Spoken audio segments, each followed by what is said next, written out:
जळगाव तालुका पोलिसांनी घरफोडी करणाऱ्या अट्टल टोळीवर मोठी कारवाई करत तब्बल 10 गुन्ह्यांची उकल केली आहे। या कारवाईत 5 अट्टल आरोपींना अटक करण्यात आली असून 4,30,000 रुपयांचा मुद्देमाल जप्त करण्यात आला आहे। जळगाव तालुका पोलीस स्टेशन हद्दीत गेल्या काही दिवसांपासून घरफोडीच्या घटनांमध्ये वाढ झाली होती। त्यामुळे नागरिकांमध्ये भीतीचे वातावरण निर्माण झाले होते। या पार्श्वभूमीवर पोलीस अधीक्षक श्रीकांत धिवरे यांच्या मार्गदर्शनाखाली विशेष तपास पथकाची स्थापना करण्यात आली।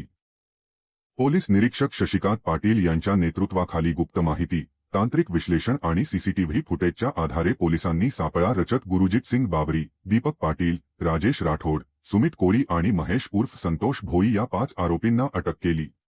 पोलिसांच्या चौकशीत आरोपींनी 9 घरफोडी आणि 1 मोटार वाहन चोरी असे एकूण 10 गुन्ह्यांची कबुली दिली।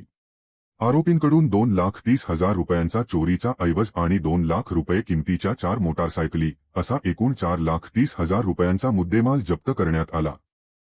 या टोळीचा मुख्य आरोपी गुरुजीत सिंग बाबरी हा सराईत गुन्हेगार असून त्याच्यावर यापूर्वी 13 गंभीर गुन्हे दाखल आहेत। त्याच्यावर एमपीडीए अंतर्गत कारवाईही करण्यात आली होती।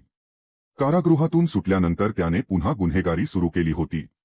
मात्र जळगाव तालुका पोलिसांनी कौशल्यपूर्ण तपास करून संपूर्ण टोळीला जेरबंद करण्यात यश मिळवले। या कारवाईमुळे घरफोडीच्या घटनांना आळा बसण्यास मदत होणार असून नागरिकांमध्ये सुरक्षिततेची भावना निर्माण झाली आहे। या उल्लेखनीय कामगिरीबद्दल जळगाव तालुका पोलीस पथकाचे सर्व स्तरातून कौतुक होत आहे।